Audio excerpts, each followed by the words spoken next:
3 மாதம் COVID-19 நாம படிச்ச விஷயங்களோட ரிவைஸ் பண்ணி பார்க்கணும் பிள்ளைகளே. ஏன்னா உங்களுடைய எக்ஸாமுக்குரிய டைம் டேபிள் டிஸ்பிளே பண்ணப்பட்டது இல்லையா?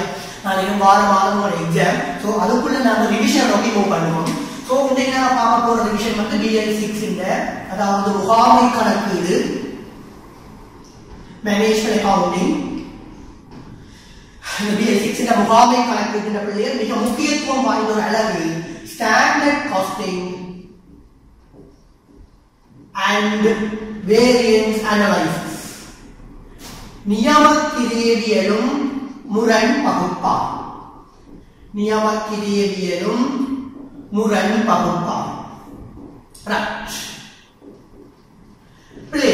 இப்ப நாங்க இந்த விஷயங்கள் தனித்தனியே கிட்டத்தட்ட ஒரு 6 கிளாஸ்ல படிச்சோம். தியரி பழமையான கிளாஸ்ல 6 கிளாஸ்ல படிச்ச விஷயத்தை இப்ப நாங்க ரிவிஷன் நோக்கி போகணும். ஏன்னா இது முக்கியத்துவம் வாய்ந்த ஒரு அளவு. கிட்டத்தட்ட உங்களுக்கு 6 கேள்விகள் 5 கேள்விகள் இது கேட்கப்படலாம் ஒரு ஃபைனல் பேப்பர். அதாவது ஒரு MCQ பேப்பர்ல 5ல இருந்து 6 கேள்விகள் கேட்கப்படக்கூடிய ஒரு அளவு. இதை விட நீங்க இந்த பாடத்தை பரீட்சிச்சு CL லெவலுக்கு அதாவது கோஆபரேட் லெவலுக்கு மூவ் பண்ணீங்க. CL3ல உங்களுக்கு கட்டாய வினாவில் வரக்கூடிய ஒரு 20 மார்க்ஸ் கட்டாய வினாவில் ஒரு கேட்கக்கூடிய ஒரு அளவு. ஆகவே அவர்கள் என்ன செய்வார்கள் சொன்னால் எக்ஸாமினேஷன் பாயிண்ட் ஆஃப் வியூ உங்களோட முதல் இந்த பேசிக் டெஸ்ட் பண்ணி பார்ப்பாங்க. ஏன்னா CL3க்கு ஒரு முக்கியமான அளவா இல்லையா? அப்ப ஆகவே நான் கொஞ்சம் இந்த விஷயம் டீப்பா நீங்க பார்த்தனால ஒரு ரிவிஷனையும் கொஞ்சம் டீப்பா இதை நாங்க பார்ப்போம். முதலாவது விஷயத்துக்கு நாங்க மூவ் பண்ணுவோம்னு சொன்னாங்க நியமக்கிரியவியல் ஸ்டாண்டர்ட் காஸ்டிங். ஸ்டாண்டர்ட் காஸ்டிங் என்ன, அதாவது நியமக்கிரியவியல் என்ன ஒரு விஷயத்துக்கு வருவோம்னு சொன்னால் பிள்ளைகள் நாங்கள் படிக்கிறேன். நியமம் என்பது பிள்ளைகள் முன்னரே தீர்மானிக்கப்பட்டது. முதலாவது பாயிண்ட் நீங்க ஞாபகம் வைத்திருக்க வேண்டும் பிள்ளைகள், முன்னரே தீர்மானிக்கப்பட்டது. ப்ரீ டிட்டர்மைன்ட் காஸ்ட், முன்கூட்டியே தீர்மானிக்கப்பட்ட ஒரு விடயம் தான் பிள்ளைகள் நியமம். அப்ப இது எவ்வாறு தீர்மானிக்கப்படும் என்றால் நான் சொல்லி இருக்கிறேன், அளவொன்றிற்கு தீர்மானிக்கப்படும். அப்ப இது வந்து ஒரு யூனிட்டுக்கு தான் தீர்மானிக்கப்படும். அப்ப நான் சிம்பிளா இருக்கிற டெபினிஷன் கொடுக்கலாம், அளவொன்றிற்கு முன்னரே தீர்மானிக்கப்பட்ட கிரியம் நியமக்கிரியம் இல்லையா? ஆகவே இந்த நியமக்கிரியம் என்ற விஷயத்தில நாங்க அளவொன்றிற்கு முன்னரே தீர்மானிக்கப்பட்ட நியமக்கிரியம் என்று சொன்னால் அடுத்த விஷயம் உங்களுக்கு இரண்டாவது விஷயம் பொறுத்தவரைக்கும் முதலாவது நியமம் என்று பார்த்திருக்கோம். அளவொன்றிற்கு முன்னரே தீர்மானிக்கப்பட்ட கிரியம் நியமக்கிரியம். இரண்டாவது விஷயம் உங்களுக்கு நியமங்களின் வகைகள், டைப்ஸ் ஆஃப் ஸ்டாண்டர்ட், நியமங்களின் வகைகள். இதுவும் உங்களுக்கு கேட்கக்கூடிய அதிக சாத்தியத்துவம் வாய்ந்த ஒரு ஏரியாவில் நியமங்களின் வகைகள், டைப்ஸ் ஆஃப் ஸ்டாண்டர்ட். இப்ப இதுல பார்க்கப்பட்டு சொன்னார்கள் 4 வகையான நியமங்களை உங்களோட சிலபஸ்ல உள்வாங்கப்பட்டிருக்கு. எத்தனை வகையான நியமங்கள் உள்ளாக்கப்பட்டிருக்குன்னு சொன்னார்கள்? 4 வகையான நியமங்கள் உள்ளடக்கப்பட்டிருக்கு. முதலாவது உங்களுக்கு தெரியும் அடிப்படை நியமம். முதலாவது நியமம் என்ன பிள்ளைகள்? அடிப்படை நியமம், பேசிக் ஸ்டாண்டர்ட் சொல்லுவோம். பேசிக் ஸ்டாண்டர்ட். ரைட். இரண்டாவது நியமம் உன்னத குறிக்கோள் நியமம். உன்னத குறிக்கோள் நியமம் அல்லது இலட்சிய நியமம் அல்லது உசிதமான நியமம், ஐடியல் ஸ்டாண்டர்ட்ஸ் சொல்லுவோம். Ideal standards. மூன்றாவது உங்களுக்கு உள்ளடக்கப்பட்டிருக்க பிள்ளைகள் அடையக்கூடிய நியமம், அட்டைனபிள் ஸ்டாண்டர்ட். Attainable standard. நாலாவது விஷயம் நடைமுறை நியமம், கரண்ட் ஸ்டாண்டர்ட்ஸ். அப்ப உங்களுக்கு பின்வரும் நியமங்களின் வகைகளை உள்ளடக்கக்கூடிய நியமங்கள் யாரோ 5 விஷயங்கள் போட்டுள்ளோம். அடிப்படை நியமம், உன்னத குறிக்கோள் நியமம், அடையக்கூடிய நியமம், ABC என்ற இருக்கக்கூடிய விஷயமா கேள்விகள் உங்கள்ட்ட கேட்கப்படலாம். இப்ப உங்களுக்கு நான் ஆல்ரெடி எக்ஸ்பிளைன் பண்ணி தியரி கிளாஸ்ல வச்சு ரிவிஷனுக்கு அடிப்படை நியமம் என்றால் என்ன நாங்க பார்ப்போம். பிள்ளை பேரே இருக்கு பாருங்க, அடிப்படை பேசிக். உங்களுக்கு தெரியும் சில அடிப்படைகளை நாங்கள் மாற்ற முடியும். ஒரு மனிதன் இவ்வாறு தான் இருக்க வேண்டும், ஒரு பாடசாலைகளில் கல்வி இவ்வாறு தான் ஆரம்பிக்கப்பட வேண்டும், சில அடிப்படைகள் வைத்திருக்கிறார் இல்லையா? அப்ப அந்த அடிப்படைகளை நாங்கள் அடிக்கடி மாற்றத்திற்கு உள்ளாக்க முடியாது. முதலாவது பாயிண்ட் என்ன? இந்நியமங்கள் அடிக்கடி மாற்றத்திற்கு உள்ளாக்க முடியாத நியமம். ஒரு அடிப்படையை போடுவார்களாக இருந்தால் நீண்ட காலத்துக்கு இருக்கு. அப்ப இரண்டாவது விஷயம் என்ன? முதலாவது விஷயம் அடிக்கடி மாற்றத்திற்கு உள்ளாகாத ஒரு நியமம் அடிப்படை நியமம். இரண்டாவது விஷயம் நீண்ட காலத்திற்காக உருவாக்கப்பட்ட நியமம். குடும்பகாலத்தில் நாங்கள் என்ன செய்யலாம்? இந்த நியமத்தை மாற்றத்திற்கு உள்ளாக்க முடியாது. அடிப்படை நியமங்கள் இருக்கும் பாடமாக தெரியும். சில மரபுகள் அடிப்படைகளை நாங்கள் குடும்பகாலத்தில் மாற்றத்திற்கு உள்ளாக்க முடியாது. அது நீண்ட காலத்துக்கு என்ன செய்யும்? மரபுகள் நிபந்தனைகள் நிலைத்திருக்கு. ஆகவே அடிப்படை நியமத்தில் 2 பாயிண்ட் சொல்லப்படுகிறது. ஒன்று அடிக்கடி மாற்றத்திற்கு உள்ளாக்க முடியாத நியமம், இரண்டாவது நீண்ட காலத்திற்காக உருவாக்கப்பட்ட ஒரு நியமம். இரண்டாவது உன்னத குறிக்கோள் நியமம் அல்லது இலட்சிய நியமம் அல்லது உசிதமான நியமம். பிள்ளைகள் இங்கிலீஷை பொறுத்தவரைக்கும் ஐடியல் ஸ்டாண்ட்ஸ் தான் கேட்பாங்க.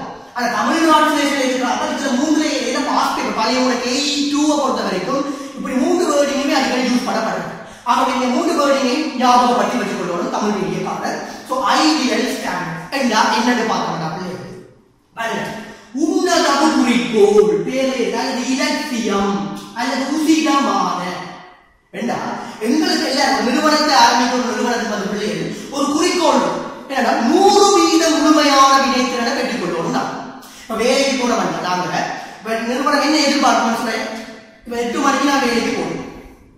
எனக்கு 8 மணில இருந்து 4:30 வரைக்கும் எனக்கு வேலை டைம் சொன்னா 8 to 4:30 வரைக்கும் நான் வேலையை செய்யணும். அப்ப திரும்பி பார்க்க கூடாது, பக்கத்துல நாம கலைக்க கூடாது, ஒரு இலக்கு நேரம் கூட இருக்கக்கூடாது என்றது உண்மையாக குறிக்கும். ஆனா இது நடைமுறைக்கு சாத்தியமானதா?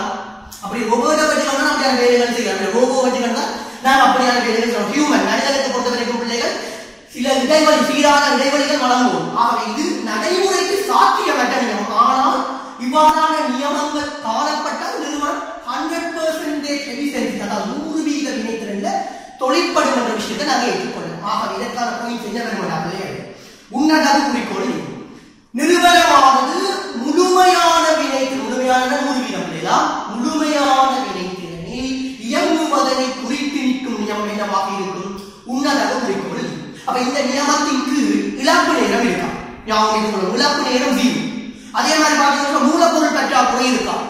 அதே மாதிரி பாத்தீங்கன்னா ஊழியர் வந்து ஸ்ட்ரைக் பண்ண மாட்டேன் இல்லையா? அதே மாதிரி இயந்திர கோளாறு இருக்கா? இப்படியான விடயங்கள் அச்சு காணப்படுகின்ற நியமம் என்னவாக இருக்கும்? உன்னத குறிக்கோள் நியமம் அல்லது உசிதமான நியமம்.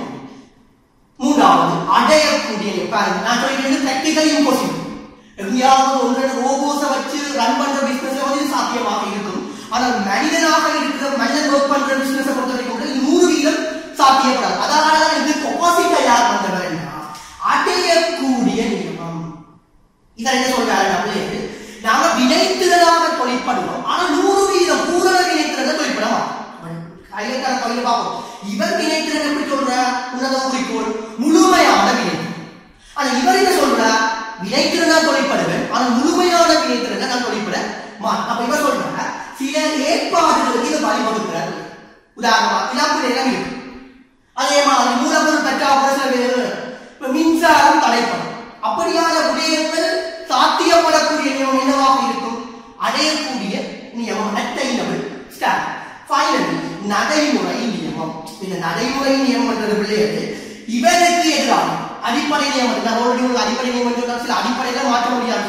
நடைமுறை என்பது நடைமுறை மாற்றத்திற்கு ஏற்ப நியமம் மறுசீரமைக்கப்பட்டு காணப்படுமாக இருந்தால் அது நடைமுறை நியமம்.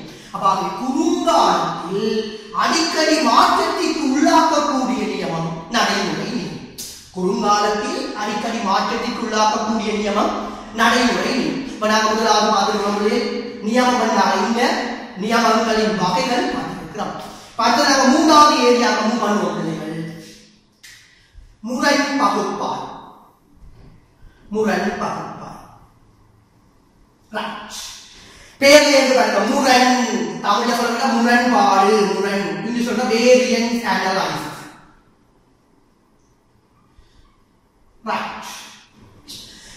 முரண் ஒரு கன்செப்டை நான் பாடமாக தெரியும்.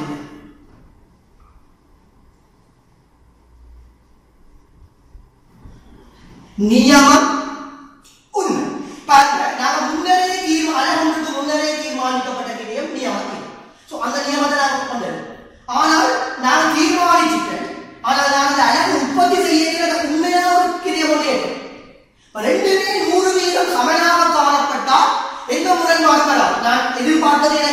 இல்லையா?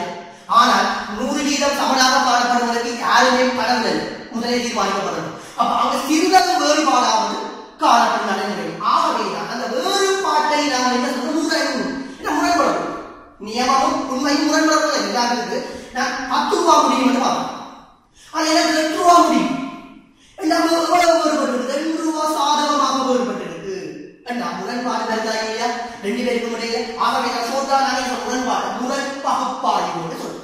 வேரியன்ஸ் அனலைசிஸ் என்று சொல்றோம். இப்ப இவங்க எக்ஸாம் பேப்பர் பொறுத்த வரைக்கும் முதலாவது விஷயத்தை பார்த்துருக்கோம். நியமம் என்றால் என்ன, இரண்டாவது நியமங்களின் வகைகள், மூன்றாவது முரண் பகுப்பாய். இப்ப நாங்க முரண் பகுப்பாய்வு விஷயத்துக்கு வேலையை கவனித்து உங்களோட சிலபஸை பொறுத்த வரைக்கும் உங்களுக்கு அடிப்படை நியமங்கள் தான், அதாவது அடிப்படை முரண்கள் தான் இங்க அதிகமாக வைத்திருக்கிறார். ஏன்னா உங்க CL2ல உங்களுக்கு இதே பாடம் கண்டினியூ பண்றபடியா அட்வான்ஸ் வேரியன்ஸ் உயர் முரண் கணிப்பீடு உங்களோட CL2ல தான், CL3ல தான் உங்களுக்கு இருக்குது. சோ இங்க BL6 பொறுத்த வரைக்கும் உங்களுக்கு அடிப்படையான முரண் பகுப்பாய்வுகள் தான் இருக்கா போகுது. சோ நாங்க என்னென்ன முரண் பகுப்பாய்வுகள் இருக்க போது பார்க்கணும்னு சொன்னால் ஒரு ஃப்ரேம்வொர்க்கா பார்க்க போறாங்க. முரண்கள் அடிப்படை முரண்கள் வந்தோம்னு சொன்னார்கள். 2 வகையான முரண்கள் இருக்கு. ஒன்று கிளைய முரண், 2 வலுவான முரண். இதெல்லாம் நாங்க கிளாஸ்ல வரைய பார்த்திருக்கோம். நான் கிட்டத்தட்ட 20 பிராக்டிஸ் क्वेश्चंस பார்த்திருக்கோம். கிளைய முரணை பொறுத்த வரைக்கும் பிள்ளை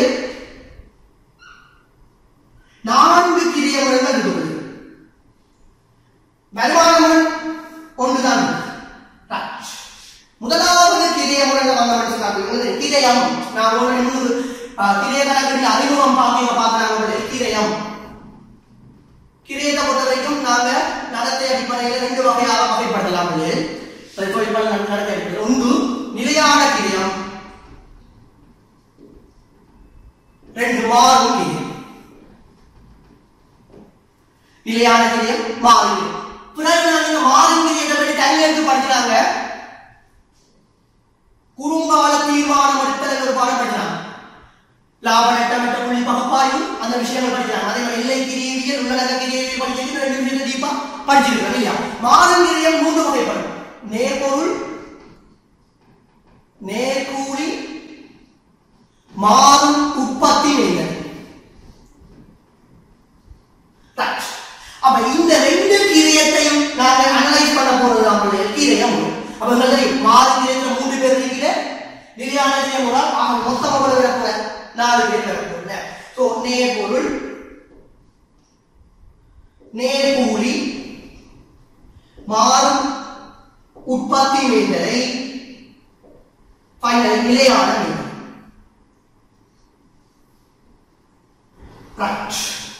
இப்ப ஒவ்வொரு முரண்களுக்குள்ள இது பிரதானமான முரண். நேர்பொருள் கிளைய முரண், நேர்கூலி கிளைய முரண், மாறும் உற்பத்தி வேண்டலை கிளைய முரண், நிலையான உற்பத்தி வேண்டலை கிளைய முரண் என்று கேட்கவில்லை.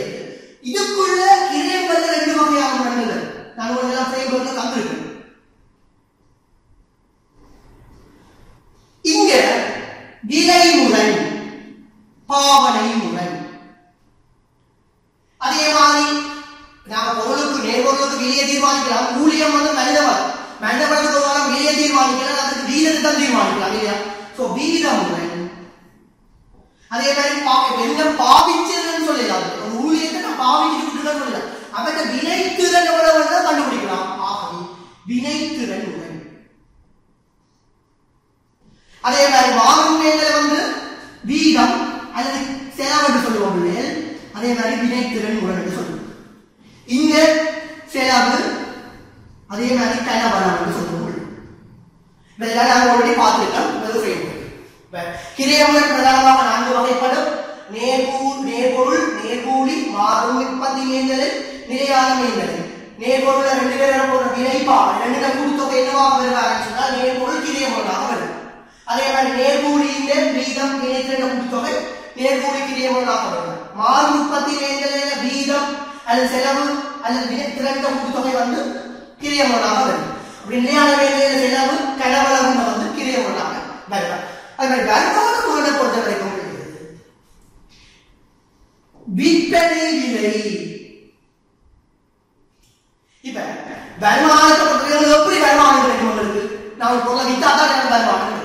அப்ப அங்க விற்பனை முரண் பெறப்போது. அதுக்குள்ள முதலாவது விற்பனை விலை முரண்கள், இரண்டாவது விற்பனை கனவளவு முரண்கள். இரண்டாவது விற்பனை கனவளவு முரண் வரும்.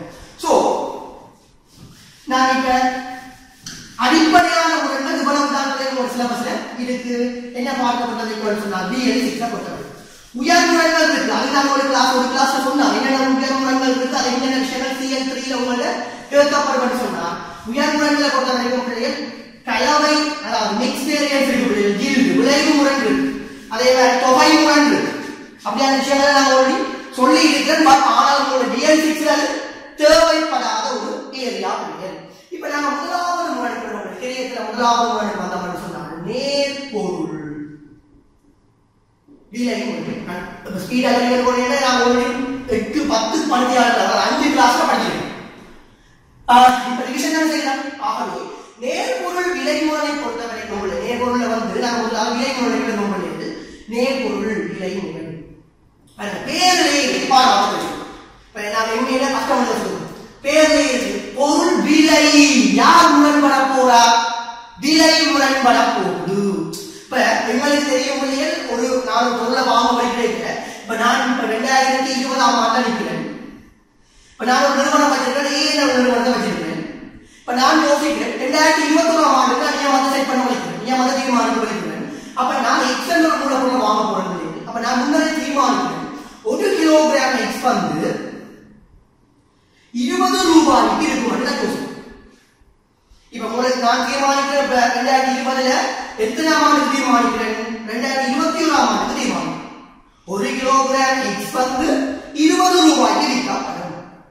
ஆனால் 2021ஆம் ஆண்டுக்கு தான் போனா பணவீக்கங்கள் செல்வாக இருக்குது.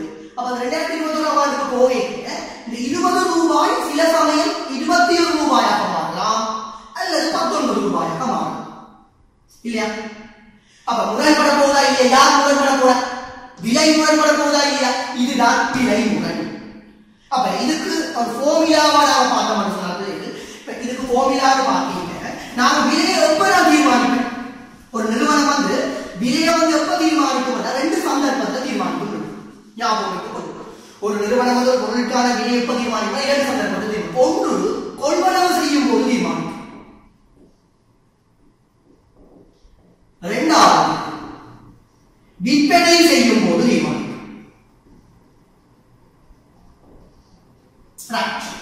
இப்ப உங்களுக்கு தெரியும் நான் உற்பத்தி நிறுவனங்கள் கிளைய கணக்கிட்ட பொறுத்தவரைக்கும் 30% விற்பனை செய்கின்ற நிறுவனங்கள் கருத்தில் கொள்ளுவோம்.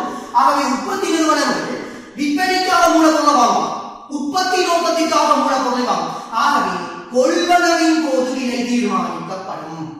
விலை எவ்வாறு தீர்மானிக்கப்படும்? 2 சந்தர்ப்பத்தில் தீர்மானிக்கும். ஒன்று கொள்வனவின் போது விலை தீர்மானிக்கப்படும், 2 விற்பனையின் போது விலை தீர்மானிக்கப்படும். அப்ப இந்த மூலப்பொருளுக்கு நாங்க மூலமாக மூலப்பொருள் எப்ப வாங்குவோம் சொன்னால் கொள்வனவின் போது தான் மூலப்பொருளை வாங்குவோம். சோ இதுக்குரிய ஃபார்முலா பாடமாக சிம்பிளா பாருங்க. உண்மையான கொள்வனவு, உண்மையான கொள்வனவு தர ஏன்னா முரண்பாடு எப்ப கண்டுபிடிக்கலாம்? நான் உண்மை எப்ப வாங்குறேனோ அப்பதான் 2020ஆம் ஆண்டு 10 ரூபாய் வாங்கினா 2021ஆம் ஆண்டு வந்து 11 ரூபாய்க்கு போனா 9 ரூபாய்க்கு போகும். ஏன்னா வாங்க போயதான் தெரியும் விலை வித்தியாசப்பட்டதா இல்லையா? வாங்கிட்டா முரண்பாடுகளை கண்டுபிடிக்கலாம். ஆகவே உண்மையான கொள்வனவு தர. நான் எதிர்பார்த்த நியம விலை சொல்றேன், ரெண்டுக்கு வித்தியாசம் நியம சரி உண்மை பாருங்க. சின்னலோகி பாடமாக தெரியும். நான் ஒரு பொருளை வாங்கியதான் முரணை கண்டுபிடிப்பேன், வித்தியாசத்தை கண்டுபிடிப்பேன்.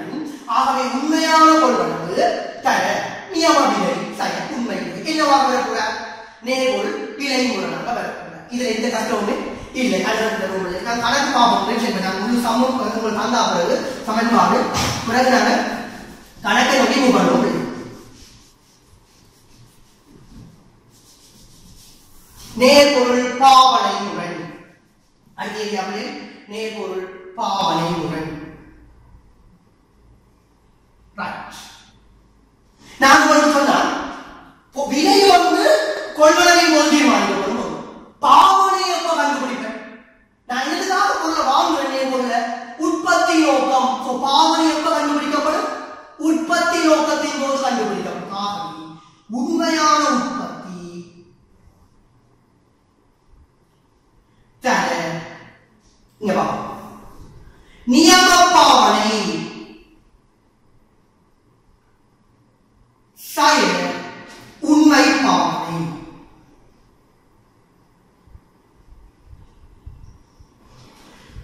பாருங்களே, உண்மையான உற்பத்தி தரம் நியம பாவனை செயல் உண்மை பாவனை என்னன்னா சின்ன வகை பாருங்களே. இப்ப AN X என்ற பொருளை வந்து நான் 10,000 அளவுல உற்பத்தி செய்வேன். X என்ற பொருளை பயன்படுத்தி 10,000 அளவு உற்பத்தி செய்வேன். இப்ப 10,000 நான் முதலில் நியமமா யோசித்து வச்சிருக்கிறேன். ஒரு அளவை உற்பத்தி செய்வதற்கு எனக்கு 2 கிலோகிராம் தேவைப்படும். என்ன 2 ஆனால் எனக்கு உண்மையாக நான் பார்த்தீங்க ஒரு அளவை உற்பத்தி செய்வதற்கு 1.5 கிலோகிராம் தேவைப்பட்டிருக்கு. 1.5 வேண்டாம். இங்க பாருங்க வித்தியாசம் முரண்பட போல இல்லையா? இதனால என்னத்துல கொடுக்கணும் பிள்ளைகள் பணப்பெறுமதியில கொடுக்கணும். சொத்தர நியம விலை யாரால பெருக்குவோம்? நியம விலையால பெருக்குவோம். பாருங்க நியம விலை இப்ப நாங்க நியம பாவனை என்னன்னு உண்மையான உற்பத்தியை போட்டு நாங்க 1 கிலோகிராம் பெருக்கலாம். அல்லது இன்னொரு விதமான சமன்பாடு எடுப்பாங்க பிள்ளைகள் நியம விலை நியம பாவனை சரி உண்மை பாவனை. நான் இங்க என்ன சொல்ல வரேன், நீங்க உண்மையான உற்பத்தியை தனியா செப்பரேட் பண்ணினீங்களாக இருந்தால் இங்க அளவு ஒன்றிற்கான பாவனை எடுக்கும், உண்மை பாவனை அளவு ஒன்றிற்கு இருக்கும். அல்லது என்ன செய்யலாம்னா நீங்க உற்பத்தியை வெளியே பெருக்கி போட்டு மொத்தமாக நியம பாவனையை கொண்டு வரலாம், மொத்தமாக உண்மை பாவனையை கொண்டு வரலாம். அப்ப இது உங்களுக்கு விளங்கி இது பண்ணிட்டு நேர்பொருள் பாவனை. மூன்றாவது ஏரியாவில் பண்ணுவீர்கள் நேர்கூலி என்ற விஷயத்தை மூவ் பண்ணணும். நேர்கூலி என்ற விஷயத்தை மூவ் பண்ணணும்.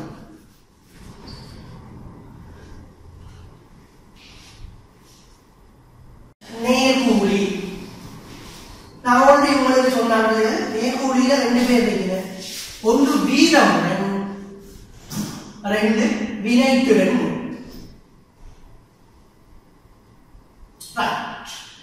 இப்ப எங்களுக்கு தெரியும் நேர்கூலி என்பது மனிதனோட சம்பந்தப்பட்ட ஒரு விஷயம். நேர்பொருள் என்பது ஒரு மூலப்பொருள், அது ஒரு சம்பந்தப்பட்ட விஷயம். சோ நேர்பொருளுக்கு விலை மாதிரி அங்க நாங்க விலையை பார்க்க மாதிரி, இங்க நாங்க யாரை பார்க்க போறோம்னா வீதத்தை பார்க்க. நாங்க விலை என்று சொல்றது அளவு இல்லை, அதாவது நம்ம ரேட் என்று வச்சிருக்கலாம், வீதம் வச்சிருக்கலாம். அதே மாதிரி அங்க பாவனையை பார்க்கறாங்க.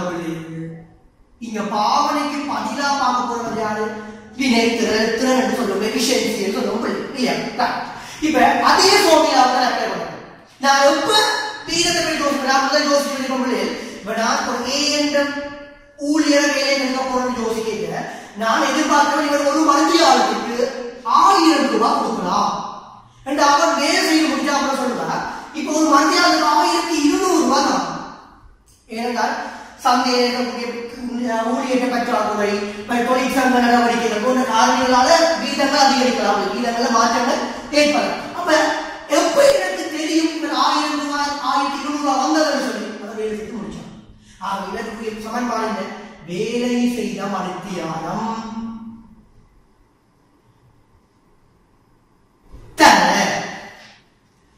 நியம வீதம் உண்மை வீதம். கொள்வனவு செய்த மூலப்பொருட்களை கிலோகிராம், கொள்வனவு உண்மை கொள்வனவு நியம விலை உண்மை விலை. அதுக்கு பதிலாக கொள்வனவு பதிலாக செய்த மருத்தியானம், நியம விலைக்கு பதிலாக நியம வீதம், உண்மை விலைக்கு பதிலாக உண்மை வீதம். அடுத்த வினைத்திறன் முறை. வினைத்திறன் முறை பார்த்தாலே வினைத்திறன் முறை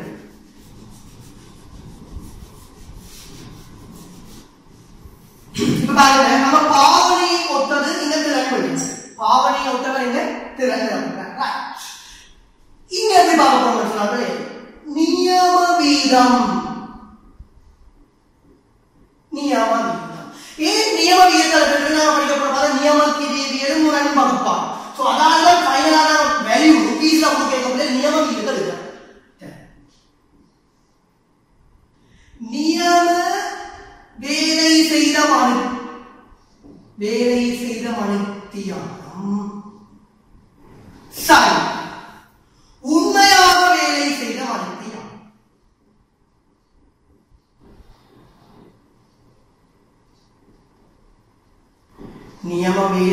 மணித்தியாலம் சைன் உண்மையாக வேலை செய்த இந்த நியம வேலை செய்த மணித்தியாலம் பிள்ளைகள் உங்களுக்கு 3 கன்செப்ட் இலக்கணம் இருக்கு. இந்த பாடம் 1 நியமம், 2 பாதி, 3 உண்மை. உங்களுக்கு இப்படியே ஒரு தியரி சொல்ல படிக்கிறீங்க, 2 மாறிகளை நாங்கள் கன்சிடர் பண்ணுவோம்.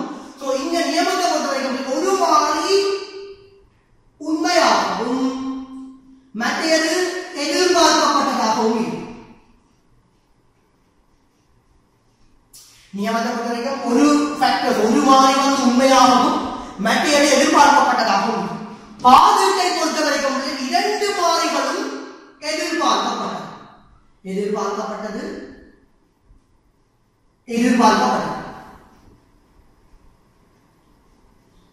உண்மையை பொறுத்தவரைக்கும் 2 மாறிகள்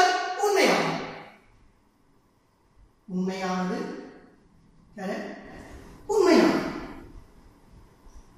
பாருங்க. 3 விஷயம் இருக்கா? நியமம், பாதிடு, உண்மை.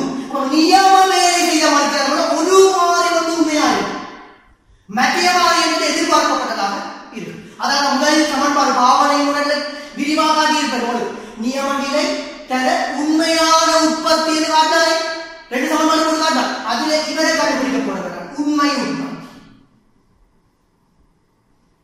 தர ஒரு அளவிற்கான பாவனை நியம பாவனை பாருங்க. இவர் வந்து ஆட்டோமேட்டிக்கா நியம வேலை செய்ய மனிதர்கள் வந்துருக்கா. அப்ப இதுதான் வினைத்திறன் எல்லாம் நாங்க ஒரு கிளாஸ்ல கிளியரா பார்த்தோம். ஜஸ்ட் இப்ப ரிவிஷன். இப்ப இதுல கணக்குல வச்சு திருப்பி இந்த ஃபங்க்ஷனை செய்து காட்டுவேன் உங்களுக்கு. அடுத்து 3வது உடனே வருவோம். 3வது உடனே வர போறோம் நாங்க மாறும் உற்பத்தி வேண்டலை நோக்கி வர போறோம். ஆனா இதுல இன்னொரு விஷயம் கூட நம்ம விளங்கப்படுத்தி போறோம். வேலையற்ற மருத்தியான முறை அந்த விஷயம் உங்களுக்கு இருக்கு.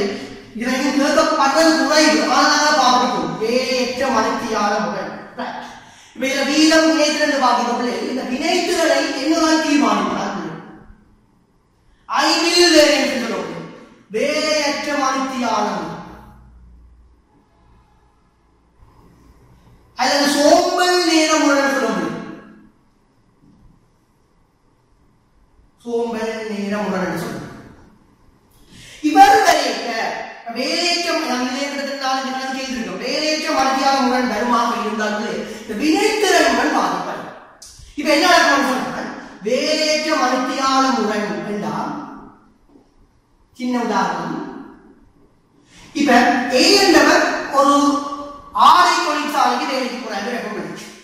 அவர் இன்னைக்கு வேலைக்கு போயிருக்காரு. இன்னைக்கு 8:30 to 5:30 வரைக்கும் கரண்ட் மின்சாரம் நடைபெறும். அதுக்காண்டி அவர் ஒரு வேலையுமே செய்ய மாட்டார். அது நிறுவனம் என்ன செய்யும்? சம்பளம் கொடுக்காம விளையலாம். சம்பளம் கொடுக்காம விட்டா அவன் அதனால இன்னொரு தொழிற்சாலைக்கு வேலைக்கு போயிடுவான். இதன் நிறுவனம் ஏற்றுக்கொள்ளணும். அப்ப வேலையற்ற மருத்தியான ஒரு நிறுவனத்துக்கு எந்த வாகை இருக்கும்? பாதகமே. வேலையை செய்யலாம், அவருக்கு சம்பளம் கொடுக்கணும். இப்ப கோவிட்-19 பாத்தீங்கன்னு சொன்னா அநேகமான அரசாங்க ஊழியர்கள் வந்து சில குறிப்பிட்ட காலப்பகுதிக்கு வேலைக்கு போயிடும். ஆனால் அவர்களுக்கான சம்பளம் ஒன்று வழங்கப்பட்டது. அது என்ன அரசாங்கத்துக்கு என்ன ஒன்றாக இருக்கும்? பாதகமானது. ஆனால் அரசாங்கம் அதை தாங்கிக் கொள்வது. பிறகு பழமையான நிலைக்கு வந்த பிறகு அதே அரசாங்க ஊழியர்கள் தான் அரசாங்கத்தினுடைய நடவடிக்கைகளை தாக்கி செல்லக்கூடிய தூண்கள். அதாவது வேலையற்ற மருத்தியாளர்கள் ஒரு பாதகமாக காணப்படும். யாருக்கு? நிறுவனத்திடம். ஆகவே வேலையற்ற மருத்தியாளம் தர மருத்தியாளம் ஒன்றிற்கான நியம வி. அப்ப இதப்ப என்னவாக இருக்கும்? பாதகமாக இருக்கும். முன்னைக்கு இருக்கிறப்ப சாதகமாக பின்னப்பட்டது. ஆனா இதெல்லாம் எப்பொழுதுமே எங்களுக்கு என்னவாக இருக்கும்? நிறுவனத்திற்கு பாதகமாக இருக்கும். அப்ப பாருங்க, இப்ப வேலைக்கு மருத்தியாளம் ஒரு வேலைக்கு வினைத்திறன் என்றதை பாதிக்கப்படும். வேலைக்கு வந்தவன் வேலை செய்ய திறன் பாதிக்கப்படுமா இல்லையா? ஆக இந்த வேலைக்கு சோம்பல் நேரம் வந்தால் திறனுடன் மாறும். அது எப்படி மாறும்? அதே சமன் பார்க்கலாம். நியம வீதம் தர நியமம் பாவனை நியமம் வேலை செய்ய மருத்தியாளம் நியம வேலை செய்த மணித்தியாலம் சாயம் இங்கதான் புரியுது. பழமையான இவர் இல்லாத சந்தர்ப்பத்தில் யார் போறாங்க? உண்மையாக வேலை செய்த மருத்துவம். இங்க நாம போறோம் உண்மையான தொழிற்பாட்டு மருத்தியானம், ஆபரேட்டிங் அவர்கள் உண்மையான செயற்பாடு அல்லது தொழிற்பாட்டு மருத்தியானம். உண்மையான மருத்தியானத்திலிருந்து வேலையற்ற மருத்தியான கழித்து போடுவார்கள். எப்படி வருவா? உண்மையான மருத்தியானம், உண்மையான மருத்தியானம் வேலையற்ற மருத்தியானம், வேலையற்ற மருத்தியானம். இதான் வேலையற்ற மருத்தியாளர் முரணாக காணப்படும் புள்ளிகள். அது வரைய திறன் முரண், வினைத்திறன் முரணாக காணப்படும். சோ மூன்றாவது மாறும் வேண்டலை நோக்கி வரப்போறது. நாங்கள் ரிவிஷன் என்ன பண்ணியால் நாங்கள் இதில் ஃபோர்முலா எப்படி வரணும்னு பார்த்துட்டு கலெக்டரை பற்றி நாங்கள் உங்களுக்கு இந்த ஃபங்க்ஷன்ஸை விளங்கப்படுறேன் புள்ளிகள். சோ மாறும் வேண்டலை அங்க ஆல்ரெடி நான் ஒரு சார்ட்ல போட்டு காட்டினா அங்க 2 பேர் இருக்கிறாங்க. யார் 2 பேர் என்று சொன்னால், ஒன்று வீதம் அல்லது கீழே செலவு முரண், இரண்டாவது வினைத்திறன் முரண். சோ மாறும் வேண்டல் என்பது என்ன? உற்பத்தியின் மாற்றத்திற்கு ஏற்ப நேரடியாக மாற்றம் அடையக்கூடிய நாங்கள் ஒன்றுக்கிற நடத்தைகளை படிச்சிருக்கோம் இல்லையா? சோ மாறும் உற்பத்தி மேண்டலை கிரைய முரண். இங்க பிரதானமாக 2 பேர் இருக்கிறார்கள். ஒன்று வீதமுடன் அல்லது செலவீனமுடன், இரண்டாவது வினைத்திறன். வினைத்திறன் இப்ப இந்த வீதம் அல்லது செலவீனம் நாம் பார்க்கிறோம். மாறும் வேண்டலை யாரோட தொடர்பு படுவார் என்றால் ஊழியத்தோட தொடர்பு படும். ஞாபகம் வைத்துக் கொள்ளும். மாறும் வேண்டலைக்கும் ஊழியத்திற்கும் இடையில பிள்ளைகள் தொடர்பு இருக்கு. என்ன தொடர்பு? சின்னதுதான். நான் ஒரு தொழிற்சாலையில் வேலை செய்யறேன்னு சொன்னால், நான் உற்பத்தி பிரிவுல வேலை செய்யறேன். இப்ப நான் போய் மிஷினை ஆன் பண்ணாதான் மிஷின் வரும். நான் எவ்வளவு மணித்தியாலம் வேலை செய்கின்றனோ அவ்வளவு மணித்தியாலும் அந்த இயந்திரம் வேலை செய்யும். இது எதோட தொடர்பு போகுது? ஊழியத்தோட தொடர்பு ஒரு விஷயம் இருக்கு. ஆகவே பாருங்க, இந்த வீரம் எடுக்கப்படுவான்னு சொல்றாங்க. நியம மாறும் மேண்டலை வீதம், நியம மாறும் மேண்டலை வீதம். இங்க பாருங்க,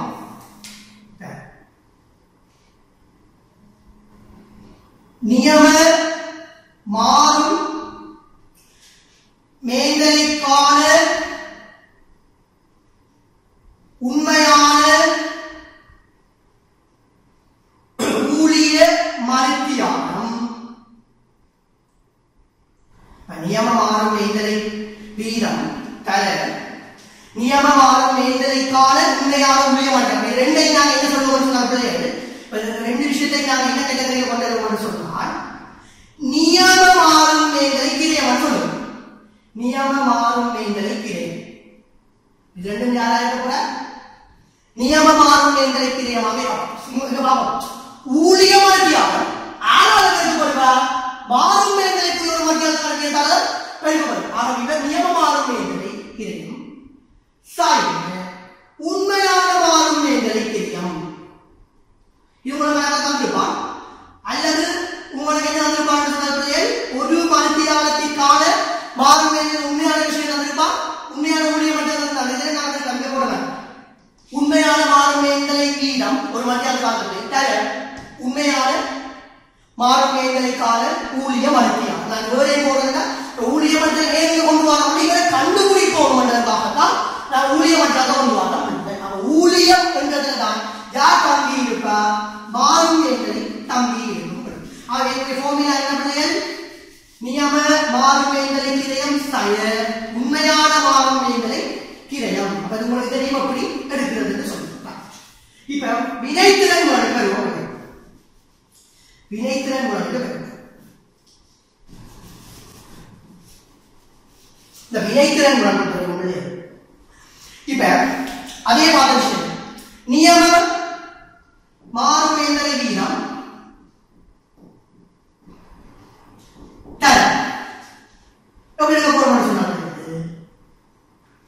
நியம நேர் ஊழிய பாவனை பிராக்கெட்டுக்குள்ள மாறும் என்பதை காணுவது நாம் என்ன காட்டுவோம்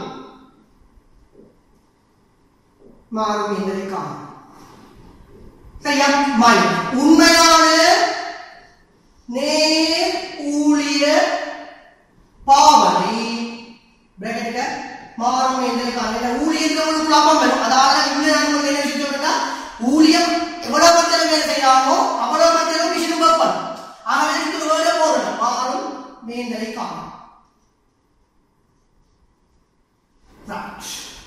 இதற்கு சொன்னால் என்ன போது மாறும் மேந்தலையில திறனுடன் வினைத்திறனுடன் நடக்கிறது ஃபைனலி நாங்கள் நிலையான மேந்தலை நோக்கி மூவ் பண்ண போறோம் நிலையான மேந்தலை நோக்கி மூவ் பண்ண போறோம்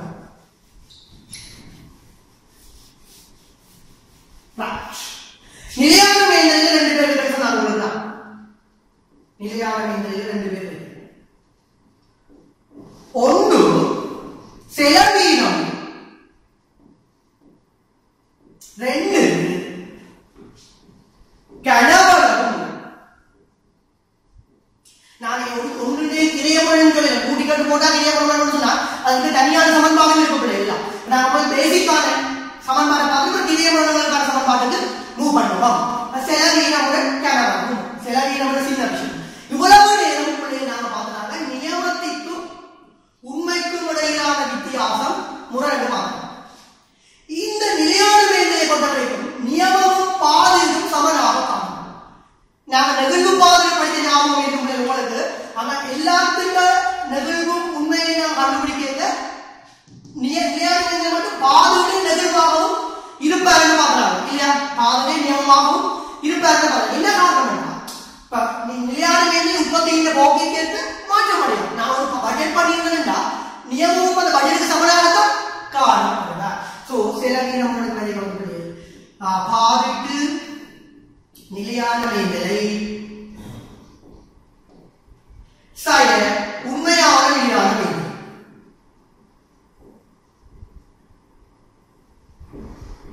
பாதைக்கு நிலையான மேந்தலை சாய உண்மையான நிலையான மேந்தலை அப்ப இது சிங்கிள் இதெல்லாம் கணக்கில் வந்து பார்த்துருக்கோம் ரிவிஷன் கணக்கில் நான் செய்வோம் அடுத்தது நிலையான மேந்தலை கனவளவு இப்ப இந்த கனவளவு எப்படி எடுக்கும் அப்படியே சின்ன ஒரு பாருங்க OA ஓவர்ஹெட் அப்சார்ப்ஷன் மேந்தலை உறிஞ்சல் வீதம் நான் உங்களுக்கு தனியாக பாடம் படிக்கலாம் 6 அடிப்படைகள்ல மேந்தலை உறிஞ்சல் வீதம் கணிப்பீடு செய்யப்படலாம் என்ற விஷயம் எல்லாம் பார்த்துருக்கோம் இல்லையா OA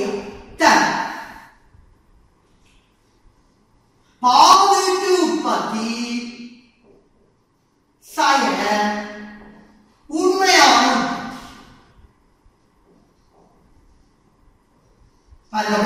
பாதைக்கு உற்பத்தி உண்மையான உற்பத்தி அது ஒளியும் அளவுதான் உற்பத்தி அளவுதான் இருக்கமோ கனவளவு உண்மையான உற்பத்தி அளவுதான் இருக்கமோ இந்த அளவை பருமதிக்கு மாற்றுவதற்காக மேந்தலை உறிஞ்சல் வீதத்தால பெருக்கிக் கொள்வோம் இதுதான் உங்களுடைய அடிப்படை முரண்களுக்கான சமன்பாடுகள் நான் கணக்குல வச்சு உங்களுக்கு அவ்வளவு சமன்பாட்டிற்குமான விடைகள் செய்து கொள்வேன் கடைசியா கணக்கு போறதுக்கு முதல் இதுல அந்த தியரி பெண்டிங்ல இருக்கு அதுல பார்க்கும்போது அது நியமத்தான் கணக்குல முக்கியமான விஷயம் நான் திருப்பி கணக்கு நியமத்தால நீங்க பிப்பியா வரணும் சொல்லிய விஷயம் நான் உங்களுக்கு அது சொல்றேன் நியமத்தான் அது நியம அட்டைன்னு சொல்லுவேன்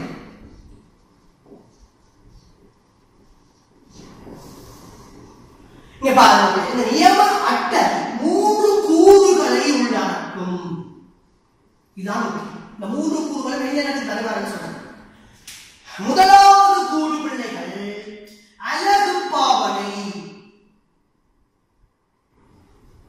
யூனிட் கன்சம்ப்ஷன் என்று சொல்றோம் அல்லது யூசேஜ் என்று சொல்றோம்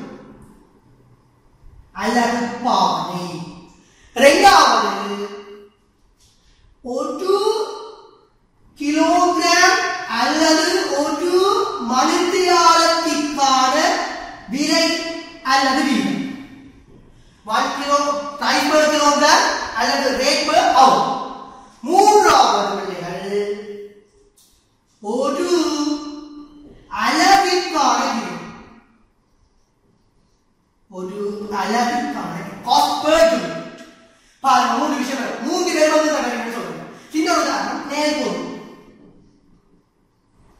நேர்மம். இப்ப நான் பாருங்க 2 கிலோகிராம் உதாரணம் போது 10 ரூபாய் 1 கிலோகிராமுக்கு, ஆகவே எவ்வளவு 20 ரூபாய் ஒரு அலகு. இது இந்த சாராம்சம் என்னது? ஒரு அலகினை உற்பத்தி செய்வதற்கு 2 கிலோகிராம் தேவை. 1 கிலோகிராமுக்கான நியமவியான 10 ரூபாய் எதிர்பார்க்கிறது. அப்ப ஒரு அலகுக்கான மொத்த எவ்வளவு வருது? 20 ரூபாய் வரும். பாருங்க, இவர் விலை முறைக்கு விஷயம், பாவனை முறைக்கு விஷயம். என்ன ஒரு அலகினை உற்பத்தி செய்வதற்கு 2 கிலோகிராம் பாவனை. பாவனை உற்பத்தி உற்பத்தி செய்வதற்கு 2 கிலோகிராம். உற்பத்தி பாவனை உற்பத்தி அடிப்படையாக கொண்டது. இவர் 1 கிலோகிராம் 10 ரூபாய், 1 கிலோகிராம் 10 ரூபாய் விலை கொள்வனவின் போது விலை முறைக்கு இவர் ஒரு நியமக்கிரியம் என்ற ஒரு அலகுக்கு தீர்மானித்தவர். ஒரு அலகிற்கான கிரியம் 20 ரூபாய். இவர் கிரியம் நான் இந்த கிரியம் ஃபார்முலா சொல்ல கணக்கில் பற்றி சொன்னா உங்களுடைய கிளாஸ் செய்துட்டு இருக்கேன். ரிவிஷன் செய்து கணக்கில் பற்றி இந்த கிரியம் ஃபார்முலாவை சொல்லிக்காங்க. இரண்டாவது ஊழியர்கள் நேர்கோள். நேர்கோள் பார்த்தோம். நேர்கூல் 3 மணித்தியாலம்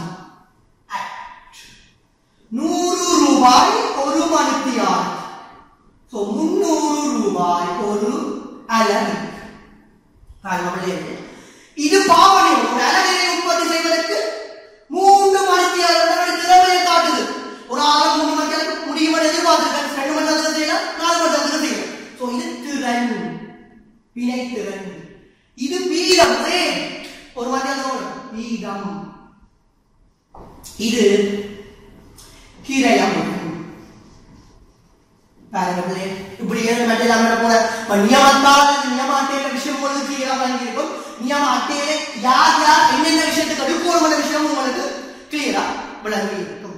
இனி நாங்க என்ன செய்யலாம்னா கணக்குக்குள்ள போயிட்டு பிறகு விலைமுடன் சாதகத்திற்கான காரணங்கள், விலைமுடன் பாதகத்திற்கான காரணங்கள், அதே மாதிரி வீதம், விடைத்திறன், கிரயம், செலவினம் இல்லாத சாதகம் பாதகமான விஷயங்கள் கணக்குல வச்சு உங்களுக்கு எக்ஸ்பிளனேஷன் சொல்றேன் பிள்ளைகள். சரி, நாங்க கணக்கு நோக்கி மூவ் பண்ணலாம்.